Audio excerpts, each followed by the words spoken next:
अस्सलाम वालेकुम students. Professor Aamir Afzal English learning और इंग्लिश फ़िक्शन के साथ आपके सामने। इंग्लिश फ़िक्शन में पिछली 2-3 वीडियो से हमने शुरू किया एक बड़ा ही पॉपुलर और आज के दौर का बहुत ज़्यादा पढ़ा जाने वाला जो जॉनरा है, that is post colonial fiction. Post colonialism क्या है ये मैं ऑलरेडी बता चुका हूँ एक इससे पिछली वीडियो में। उसके बाद फिर हमने लास्ट टाइम जो वीडियो की थी वो थी पॉल स्कॉट पे। Paul Mark Scott, post colonial fiction का एक बहुत बड़ा नाम। पॉल स्कॉट का कमाल ये है कि इन्होंने ख़ुद विज़िट किया India, the sub continent, partition से पहले, और पार्टीशन से पहले इन्होंने काफ़ी वक्त गुजारा और इवन पार्टीशन के बाद। तो इनकी राइटिंग्स में आपको प्योर कलर नज़र आएगा। सब कॉन्टिनेंट लाइफ पार्टीशन से पहले यानी under the subjugation of the British, और उसके बाद पार्टीशन के बाद, तो आपको एक सही सब कॉन्टिनेंट नज़र आएगा कि ब्रिटिश इम्पीरियलिज़म में जो सब कॉन्टिनेंट था, इंडिया था, उसकी क्या हालत थी। Coloniser the British, colonised the Indians, the sub continent people. ये दोनों आपस में किस रिलेशनशिप में थे, इनका आपस का रिलेशनशिप किस टाइप का था, क्या किस तरह से एक वाइट और एक कलर्ड नेशन इकट्ठे रह रहे थे, किस तरह से एक्सप्लॉयटेशन हो रही थी, कैसे एक जो मास्टर था वो दूसरे को स्लेव समझता था, कैसे वो लोग जो नेटिव्स थे ब्रिटेन के और वो जब यहाँ आते थे तो वो कैसे ट्रीट करते थे यहाँ के जो कलर्ड लोग हैं उनको, या इंडियंस को क्या समझते थे। इसी सिलसिले में इनका जो सबसे बड़ा, इससे पहले आपको याद होगा मैंने लास्ट टाइम बताया था कि इनकी 4 नावल्स की एक सीरीज़ है राज क्वार्टेट के नाम से। उसमें सबसे पहला नावल है the jewel in the crown. Jewel in the crown. अब ज्यूल इन द क्राउन आज हम शुरू करते हैं। ज्यूल इन द क्राउन जो नावल है बजाते ख़ुद, ये जो पहला हिस्सा है यानी ये first individual novel, it is composed of 7 parts. ये 7 पार्ट्स पर मुश्तमिल है।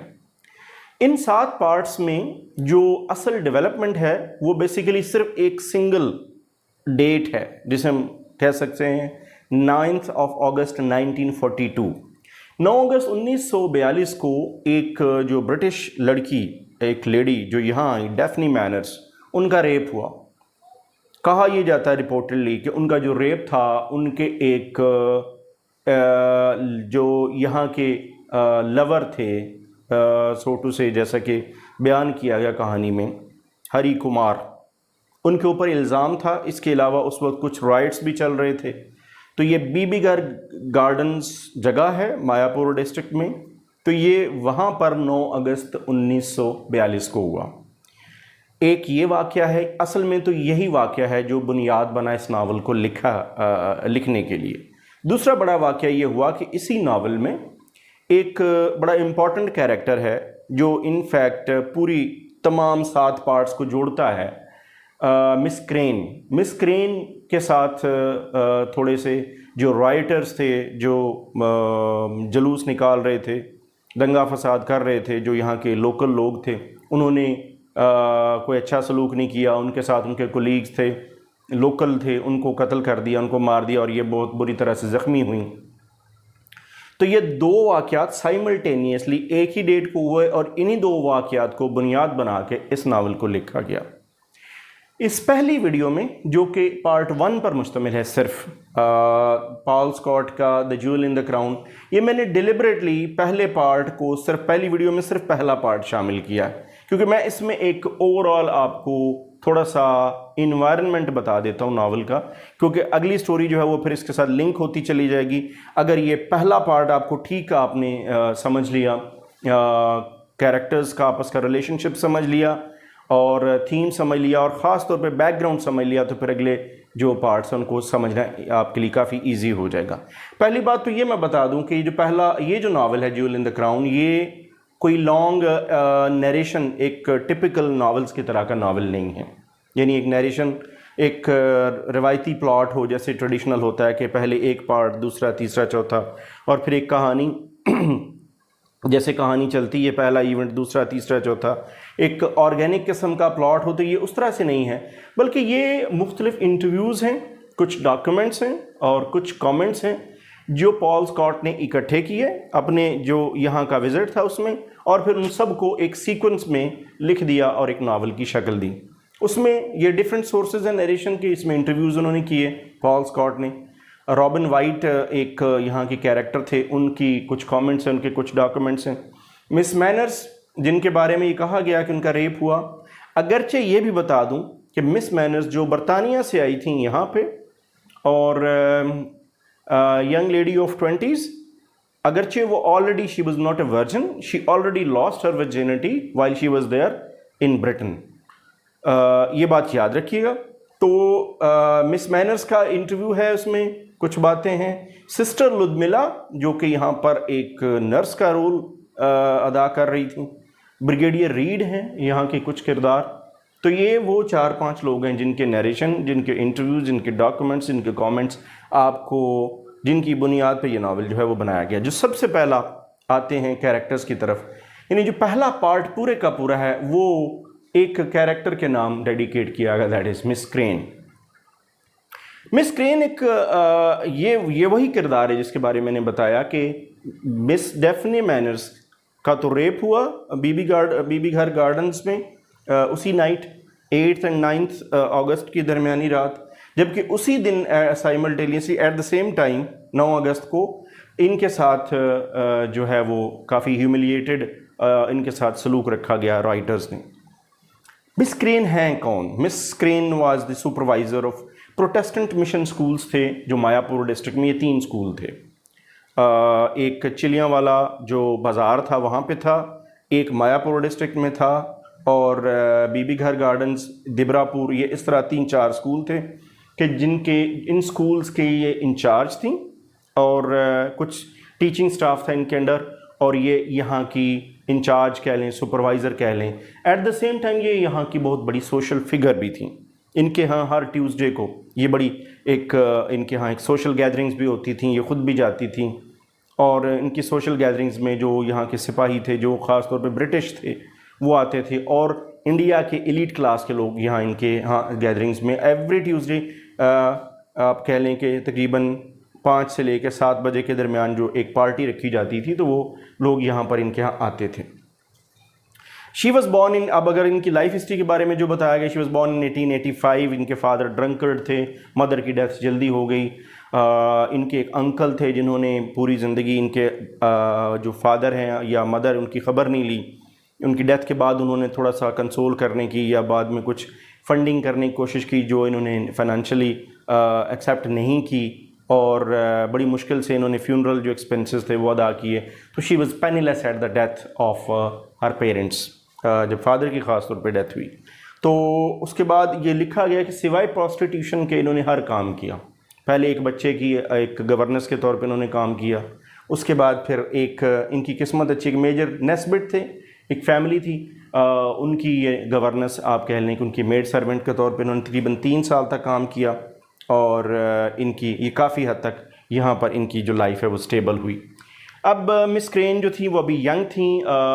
ये जब उस वक्त अभी यहाँ काम कर रही थी मेजर नेस्बिट के यहाँ, तो उस वक्त एक लेफ्टिनेंट आर्मी एक थे यंग ऑफिसर, वो इनके अपने पहले, उनसे ये बहुत ज़्यादा इंस्पायर थी, उनको ये छुप छुप के देखती थी। आप ये कह लें कि it was just a one sided love with that lieutenant, और वो लेफ्टिनेंट अगरचे उनके साथ इनकी शादी का, अफेयर का, एनी टाइप ऑफ रिलेशनशिप कोई सवाल नहीं पैदा होता था, because he was of a higher rank, और ये एक बिल्कुल एक ऑर्डिनरी एक मेड थी। ये वक्त गुज़रा उसी आर्मी को, बाद में जब ये इंडिया आई, तो जब ये इन्होंने ट्यूसडे पार्टी शुरू की, तो यहाँ पर एक क्लेंसी नाम के ऑफिसर थे, यंग ऑफिसर सिपाही, उनके अंदर इनको उस लेफ्टिनेंट आर्मी का जो है वो इमेज नज़र आता था। मिस क्रेन जो थी ये महात्मा गांधी की बहुत बड़ी फ़ैन थी। महात्मा गांधी की इन्होंने तस्वीर लगाई हुई थी, और एक ये वो तस्वीर थी, एक वो तस्वीर थी जिसमें क्वीन को एक ज्वेल पेश किया जा रहा है इंडिया की तरफ से, ज्वेल इन द क्राउन इसीलिए कहा भी जाता है, इसका नावल भी इसीलिए है कि जो क्राउन था, ब्रिटिश क्राउन, बरतानवी ताज, उसका जो असल हीरा था वो ये इंडिया था। ये एक सिंबॉलिक फिगर के तौर पे भी याद रखिएगा। सो वो जो एक तस्वीर है वो तस्वीर भी एक सिंबॉलिक तस्वीर है, पिक्चर है ज्यूल इन द क्राउन के हवाले से। गांधी जी की तस्वीर इनके कमरे में थी, ये बहुत ज़्यादा इनकी फ़ैन थी। लेकिन इसी दौरान जब ये बात मैं कर रहा हूँ 1941-42 तो क्विट इंडिया मूवमेंट जो है वो शुरू की गांधी जी ने, और उस मूवमेंट के नतीजे में फिर जो बहुत ज़्यादा गिरफ्तारियाँ हुई ताज बरतानिया ने, यानी जो ब्रिटिश एडमिनिस्ट्रेशन थी, उन्होंने महात्मा गांधी और बहुत सारे और जो लीडर थे उनको अरेस्ट कर लिया, जिसके नतीजे में फसादात हुए और जिसके नतीजे में जो अगली सिचुएशन जो है वो पेश आती है। सो बहरहाल जो इनकी एक महात्मा गांधी के लिए अकीदत थी, मोहब्बत थी, उनकी ये एक फ़ैन फॉलोइंग थी, तो वो बाद में फिर अवर्जन में बदल जाती है, तो ये डिसलाइक करना शुरू कर देती हैं। क्वालिफ़िकेशन, इनकी एजुकेशनल क्वालिफ़िकेशन को ख़ास नहीं थी, वो कोई फॉर्मली एजुकेटेड नहीं थी, लेकिन बहरहाल क्योंकि ये इंग्लिश जानती थी, इंग्लिश लैंग्वेज और इस तरह की चीज़ें, जो सब्जेक्ट्स थे वो स्कूल में पढ़ाती थी और उनके साथ जो बाकी टीचर्स थे वो बाकी सब्जेक्ट्स पढ़ाते थे। लेकिन इवन दैन ये बहुत ड्यूटी माइंडेड थी, ड्यूटीफुल थी, अपना काम बहुत अच्छे तरीके से करती थी और केयरिंग थी, लविंग थी, दैट्स वाई। और सबसे बड़ी बात रिस्पॉन्सिबल, इनके अंदर सेंस ऑफ रिस्पॉन्सिबिलिटी थी, because of which the whole responsibility was assigned to her. Image of army मैंने बता दिया क्लेंसी के अंदर। इनकी जो टीचिंग थी वो भी मैंने थोड़ा सा पहले बता दिया। इनकी अपॉइंटमेंट एज अ टीचर वो हुई थी इसके बाद जब ये यहाँ पहुँची, और ये क्योंकि उस वक्त जब मेजर नेस्बिट के पास काम कर रही थी तो वहाँ उस वक्त ये चाहती थी कि अपने पास्ट से, अपनी उस लाइफ से ये दूर चली जाएं, तो इसलिए ये फिर वहाँ से इंडिया आई और फिर यहाँ पर आके इनको इनकी टीचिंग की जॉब हुई, और इनके वो जो ज्यूरिसडिक्शन है वो फिर 3 स्कूल जो दिए गए और फिर वहाँ पर अपनी इन्होंने रहना शुरू कर दिया और फिर इनकी सोशल लाइफ जो है वो शुरू हो जाती है। बहुत सारी इनके अंदर इनकन्सिस्टेंसीज हैं, इन इडियोसिंक्रेसीज मैंने लफ्ज़ लगाया है मिस क्रेन के अंदर। एट द सेम टाइम ये बहुत ज़्यादा सोशल थी, ये प्रोटेस्टेंट मिशन स्कूल्स की इंचार्ज थी, ये चर्च भी जाती थी। एट द सेम टाइम ये she doesn't believe in God, ये जितनी अकीदत से चर्च जाती थी उतनी ही अकीदत से ये सो भी जाती थी इबादत के दौरान।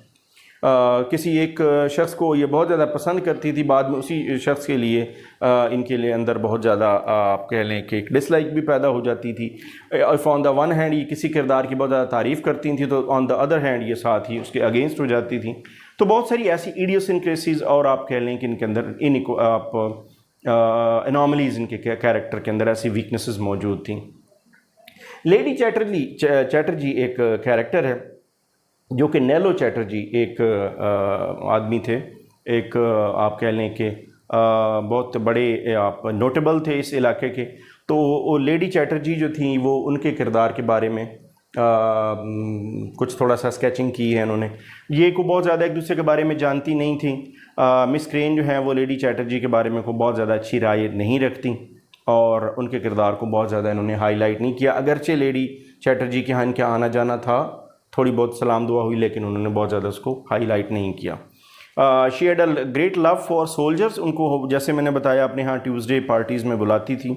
इनकी मिस्टर मिसेस चौधरी जो इनके कोलीग थे, जो साथी टीचर भी थे, जूनियर टीचर थे, उनके साथ इनकी काफ़ी ज़्यादा अफेक्शन थी। और ये ख़ास तौर पे मिस्टर चौधरी मिसेस चौधरी इनके घर भी जाती थी और उनका जो कल्चर है उसको स्टडी भी करती थी, और इनके लिए बड़ी इनके यहाँ ये वही मिस्टर चौधरी हैं जो इनके साथ सफ़र पे थे। जब फिर नेक्स्ट जो एपिसोड है इसके अंदर वो यही है कि 9 अगस्त को फिर जब ये लोग जा रहे होते हैं एक स्कूल के दौरे पे, तो फिर रास्ते में बहुत ज़्यादा फिर एक मॉब होता है जो जुलूस निकाल रहा होता है, और जब उनको ये पता चलता है कि इसमें एक वाइट वुमन है तो उस पर हमला कर देते हैं। बचाने के चक्कर में मिस्टर चौधरी जो हैं वो मारे जाते हैं और इनकी बहुत बुरी हालत हो जाती है। एक किरदार मैं भूल रहा हूँ इसमें कि इनके यहाँ पार्टीज़ में एक जहाँ मिस डेफनी मैनर्स का आना जाना है, जैसे मैंने जो किरदार पहले बताया जिनका रेप जो है वो सबसे बड़ा एक इसमें वाक़या है, उनका भी आना जाना था। एट द सेम टाइम एक अंग्रेज़ डिप्टी सुपरिटेंडेंट पुलिस कह लें, सुपरिटेंडेंट पुलिस कह लें, district superintendent police Ronald Merrick जो थे, उनको बहुत ज़्यादा एग्रेसिव पुलिस ऑफिसर दिखाया गया, जो कि इंडियन जो नेटिव्स हैं उनके बारे में उनका बहुत ज़्यादा बायस्ड किस्म का एटीट्यूड है। तो वही उनको आके फिर इन राइट्स में बचाते हैं। फिर इनको हॉस्पिटल ले जाया जाता है, हॉस्पिटल में फिर डेफनी मैनर्स होती हैं और बाकी लोग होते हैं और उनके यहाँ पर इनको बचाया जाता है। इसी के अंदर एक जगह पे इनका जो अपना एक चीज़ इसमें और भी मैं आपको बता दूं, इन्हीं जो कैरेक्टर्स हैं जिनके साथ मिस क्रेन का इंटरेक्शन रहा। सिस्टर लुदमिला जो हैं ये एक लेडी हैं, अगेन बिल्कुल इन्हीं के स्टेचर की, इन्हीं के एज की। तो वो बेसिकली एक नर्स हैं और उन्होंने नर्सिंग का प्रोफेशन जो है वो यहाँ पर आके अडॉप्ट किया। उन्होंने एक सेंचुरी के नाम से अपना एक हॉस्पिटल या एक आश्रम टाइप आप कह लें बनाया, जहाँ पे बहुत सारे गरीब और बेसहारा लोग रहते थे और उनको वहाँ पर फूड और उनका जो ट्रीटमेंट है वो किया जाता था।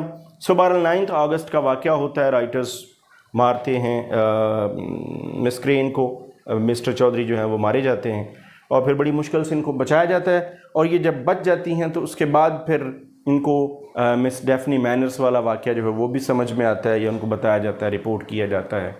और बाद में फिर ये होता है कि जब ये बच जाती हैं तो बाद में फिर दोबारा से ये अपनी पार्टीज़ जो हैं वो शुरू कर लेती हैं, जिसमें फिर सभी लोग आते हैं और उसी तरह से ट्यूसडे पार्टीज़ जो हैं वो जारी रहती हैं। सो हियर एंड्स, कोशिश की है मैंने बड़े बड़े वाक़यात को कवर करने की पार्ट 1 में। इंशाल्लाह पार्ट 2 में 3, 4, 5, 6, 7 तक आगे क्या डेवलपमेंट होती है ये मैं लेके इंशाल्लाह हाज़िर होंगे in next videos. Thanks for watching.